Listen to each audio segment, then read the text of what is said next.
comme nous sommes heureux de vous retrouver encore une fois de plus dans Mimi Souris. Alors avec Monsieur Popette et avec Sourisette. J'espère que cette semaine, vous n'avez pas trop fait de bêtises, mes petits loups. Pas comme Monsieur Popette. Hein. Ah bon? Et j'ai fait quelle bêtise, moi, Mimi Souris? Popette, tu veux que je te rappelle mon œuf? Ah mais oui, mais ça c'est pas pareil, Mimi Souris. Il avait l'air d'être tellement bon, ton œuf au chocolat. Oui, et bien justement, comme tu le dis, c'était mon œuf, ce n'était pas le tien, Popette. Tu n'avais pas le droit de le manger. Ah, Mimi Souris, je m'excuse, je ne le ferai plus. Ah ben de toute façon, tu pourras plus le faire, Popette, parce que tu as tout mangé. Oui, oui, mes petits loulous, Popette a mangé tout mon œuf en chocolat. Ah, Mimi Souris, je m'excuse, je ne le ferai plus. Bon, on n'en parle plus, Popette. Mes petits loulous, aujourd'hui, eh bien, nous allons demander au livre magique qui se trouve juste derrière moi, quelle est la petite histoire du jour. Ah, moi je sais, Mimi Souris, regarde juste derrière toi, il y a la photo de Glouglou, le petit dindon. Mais oui, tu as raison, Popette. Regardez les enfants. Il y a Glouglou juste derrière moi. Alors, si vous êtes prêts, je vous emmène tout de suite le retrouver. Il était une fois un ravissant petit dindon qui s'appelait Glouglou.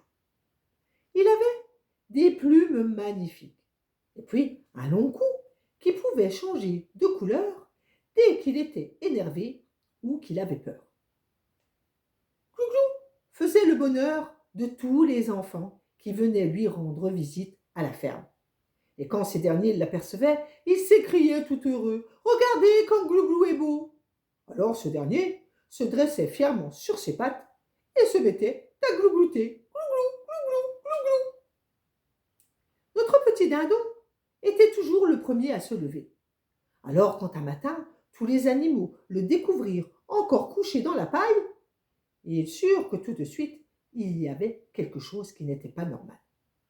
Mais que se passe-t-il donc? Lui demanda le cochon.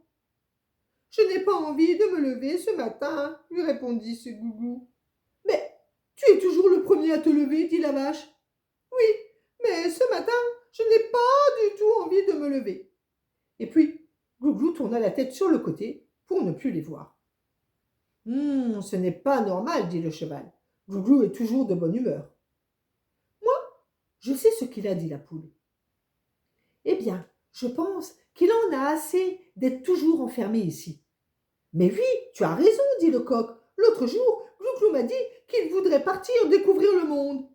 Eh bien, nous n'avons qu'à l'aider, dit la chèvre. Alors, tous les animaux décidèrent d'aider Glouglou à s'enfuir de la ferme. Et en pleine nuit, ils lui firent la courte échelle pour le faire passer au-dessus de la clôture. Après avoir bien remercié tous ses amis, Glouglou partit droit devant lui. Oh, il ne savait pas où il allait. Il savait juste que maintenant il était libre de faire tout ce qu'il voulait et il était très heureux. Mais à la ferme, il y en a qui étaient très tristes. C'étaient les enfants. Quand ils découvrirent que Glouglou était parti, ils le réclamaient sans cesse à la fermière. Mais cette dernière leur répondait toujours la même chose, tristement. Non, les enfants, Glouglou ne reviendra pas. Non loin de là, notre petit dindon s'émerveillait de tout ce qu'il voyait. Et puis, il était heureux, il était libre de faire tout ce qu'il voulait. Alors, il s'amusa comme un petit fou pendant quelques jours.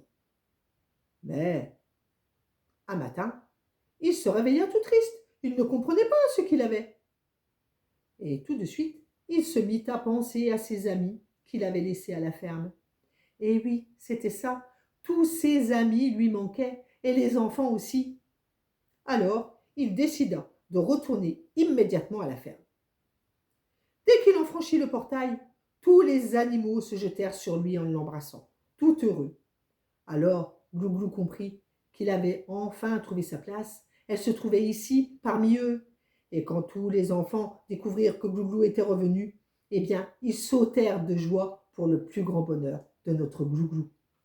Oh, Mimi Souris, moi je trouve que Glouglou, il a beaucoup de chance quand même. Ah oui? Et pourquoi tu dis ça, Popette? Eh bien, parce que lui, il a trouvé sa place. Ah, et pourquoi toi, tu n'as pas trouvé ta place? Si, moi aussi, j'ai trouvé ma place, Mimi Souris. Si. Ah, et je peux savoir où c'est, Popette, ta place? Eh bien, c'est ici, tout près de toi, Mimi Souris, enfin. Oh, Popette, Moi aussi, je suis très heureuse d'être ici, auprès de toi. Mais c'est vrai, tu as raison, il y a des gens qui mettent beaucoup, beaucoup de temps avant de trouver l'endroit qui les rend heureux. Mais, tu sais, un jour, on le trouve. C'est ça qui est important.